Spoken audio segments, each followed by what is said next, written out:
Hello mga boss, welcome to my YouTube channel. So may panibagong video na naman tayong i-upload mga boss. Yung problema nito, so matigas daw, mapasok namang lahat ng cambio po, ayaw pa rin tumakbo. So nung na-check natin mga boss, so nagdesisyon tayo na mag-pull out tayo ng transmission para malaman natin kung anong problema. Kasi pasok namang lahat ng gear pero ayaw tumakbo, okay naman yung kable. So yan, so nung binaklas natin mga boss, so nakikita natin yung mga problema natin para makita natin anong problema sa loob ng transmission. Ayan, tinanggal na natin yung starter pati yung gulong para malaman natin kasi rear engine tong makina na to mga boss. Yan, so nung nakita natin mga boss, ayan, kita nyo mga boss na damage na yung pressure plate. So lapat na lapat yung rivets, kaya na damage na yung pressure plate. So palit na lang tayo ng bago. So yung flywheel naman mga boss, okay naman, walang problema kasi may aligning pa naman. Yung sa banda ng pressure plate na yung nasisira kasi lapat na yung rivets. Ayan mga boss, so pili tayo ng bago.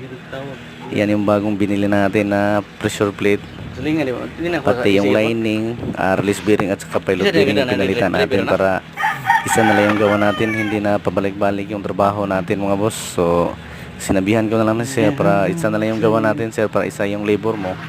So nagbukas naman tayo ng transmission, so palit na lang tayo lahat para isa na lang yung gawa natin at isa na lang yung labor mo para makatipid ka boss. Ayan, so na-pull out na natin yung transmission. So kita nyo naman mga boss, tinanggal natin yung release bearing para mapalitan natin ang bago kasi maingay na rin. So yung pilot bearing din stock up na yan. So yun ang binili natin ng bago, balik tayo ng bagong clutch lining, pressure plate, release bearing at saka pilot bearing. Ayan mga boss, so kabit na natin ito mga boss para magamit ng ating customer kasi gagamitin daw ito ng customer natin, kaya ay kabit na natin to kasi rear engine medyo may mahirap-hirapan tayo, tapos isa lang yung jack ginagamit natin mga yan mga boss. So medyo maulan pa, so nandito tayo sa labas, walang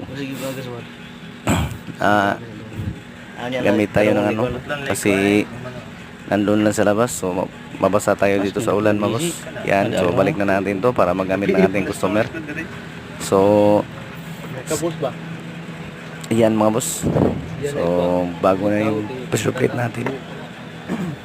So yun ikakabit natin. So ito yung lining na bago natin bili ng ating customer. Yan, bago yan mga boss. So branded yung parts na kinabit natin. So okay naman yung fly, walang problema. So pilot bearing lang palitan natin. So sa gustong magpa-home service mga boss, so paki-comment lang sa comment section para ma-home service ko kayo mga boss. So thanks for watching mga boss. Kabit na natin to.